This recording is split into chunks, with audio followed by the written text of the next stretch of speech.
Hey everybody, this is Kohdok here, and as you can obviously see, I now have a shiny new iMac!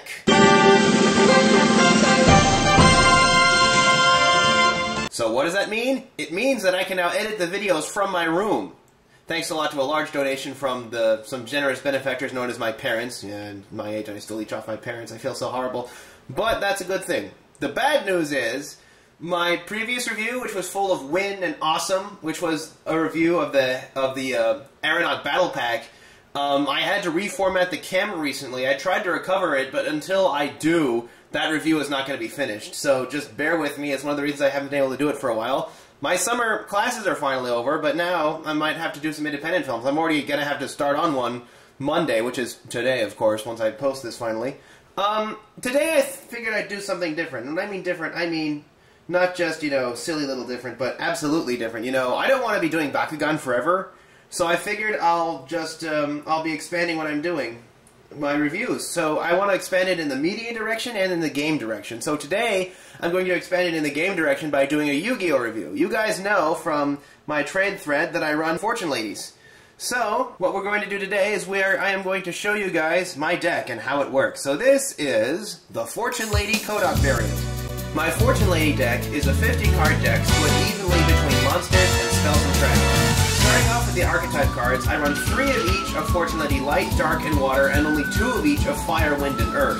Light, Dark, and Water are the key components of your deck. The deck centers around getting Light out and then getting rid of her, so that you can get out Dark. And once you have a stable position, getting out Water to draw more cards. The draw power of Fortune Lady decks is absolutely fierce thanks to this card. Fire is good for its burn ability, and it can help get rid of synchro monsters. Wind would be more useful, except you can only get her effect by normal summoning her, but she does have some good spell destruction power. Earth is the deck's main beat stick, and can do some burn damage, but can just clutter up your hand, so I only run 2.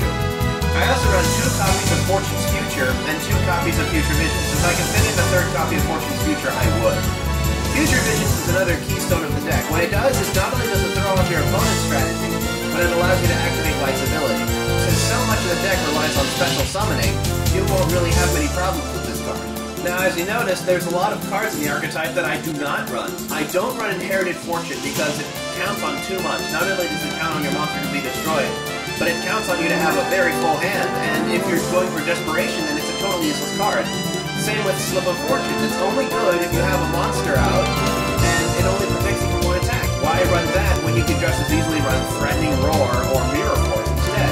Bending Destiny I don't run because, frankly, it's a horrible counter trap. You have to have only Fortune Ladies out, and since I run other monsters other than them, that's not going to happen too much, and it only delays their effect for a turn.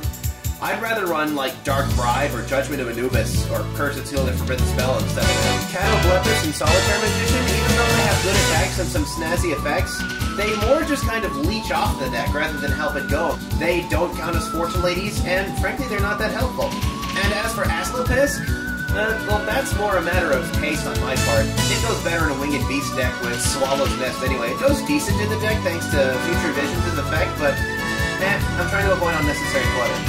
Since all the Fortune Ladies are also spellcasters, I can use spellcaster support cards to help out. The ones I use 3 Apprentice Magicians. Not only are they helpful for chump blockers, but remember, you can still get Light's effect, even if she's face down, even if she is returned to your hand. So you can use Apprentice Magician as a way to get her out.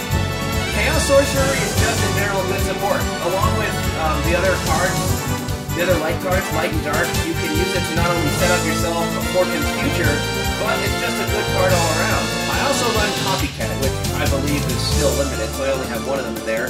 Not only can it be pulled with 1-for-1, which is the support card I use later, but it's pretty much the only way to kill a Stardust Assault mode in a single turn.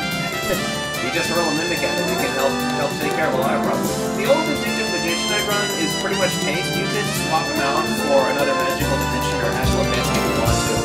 And I also run 2 Magical Dimensions, because not only do they have good card popping potential, but they can help special summon monsters that you need to get out, such as Dark or Earth. There are also some non-spellcaster cards that I run. They are Kinkabyo, Raimei, Kiraz the Light Monarch, and Mist Valley Shaman.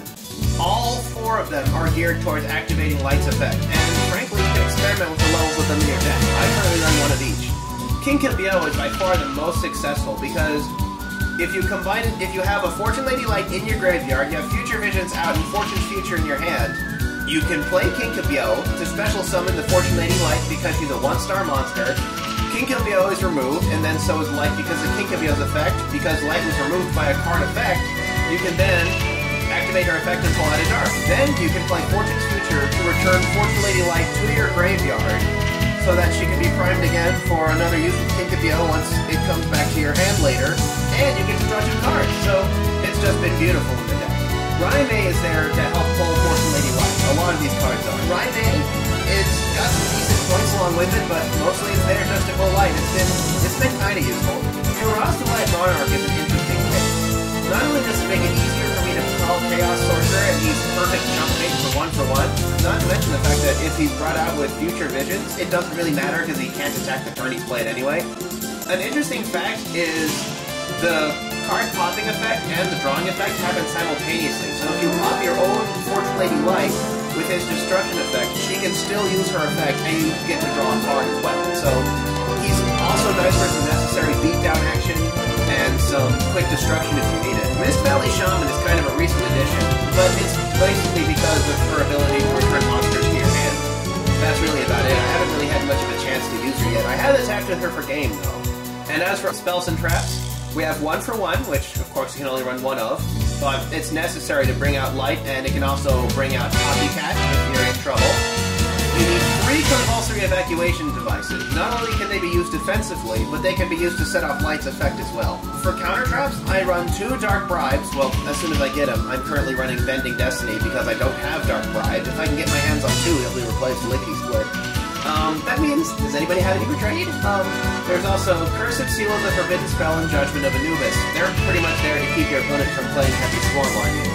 And Judgment of Anubis can stack on some more burn damage along with what's already there from Fire and Earth. Curse of Royal is a rather unappreciated counter trap. It basically counters counter traps is what it does. Any trap or spell that tries to destroy 1 spell or trap card in the field, which in most cases is something like My Body is a Shield, Solemn Judgment, Dark Bribe, those kinds of game breakers, it basically counters those. And it's better than counter because it can counter other abilities as well. I also have Karma Cut there. I have an Ultimate Rare Edition one actually.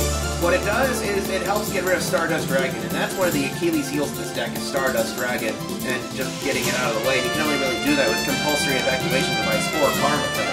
And that leaves us room for 9 staple cards. Really, this is a matter of choice as far as staple cards are concerned. But just don't forget that if you try to run monsters, you cannot search for your Fortune Ladies based on attack power. It's why I can't run Sun Gun or Magician Circle, even though I really wish I could. The ones I run are Swords of Revealing Light, Lightning Vortex, Hammer Shot, Heavy Storm, Mystical Space Typhoon, Mirror Force, the only card I own with any value at all, Magic Cylinder, Dust Tornado, and Torrential Tribute. The thing about a Fortune Lady deck is, even if you're in the direst of circumstances, if you can clean up your opponent's spells and traps and get out 1 Fortune Lady Dark, it is possible to completely turn it around and flood your field with monsters on that turn. And that's one of the reasons I like them. I've always played spellcasters, and it made me really happy to learn that they finally got a nice, solid archetype for them. It doesn't stand a chance against an Infernity deck, but frankly, what does? I did manage to give one guy who used one a scare, though, when I successfully blew up his Infernity Doom Dragon and actually hurt him with Fortune Lady Fire, but that was a one-shot and I was still OTK'd the same turn. It was kind of fun to see him get all shook up, though. If you can get 3 fires out in 1 turn, that would be if you side deck a fire and put her in later, you might be able to stop somebody who uses Infernities. So that's my Fortune Lady deck. I know I haven't done any Bakugan reviews lately, but frankly nothing else has come out yet. And until Wave 3 comes out, I saw like the Line Halt pack, but I already own Boomix, and I don't really have a desire to have a Subterra Line Halt. If it was Chaos or Darkest, sure, but not Subterra.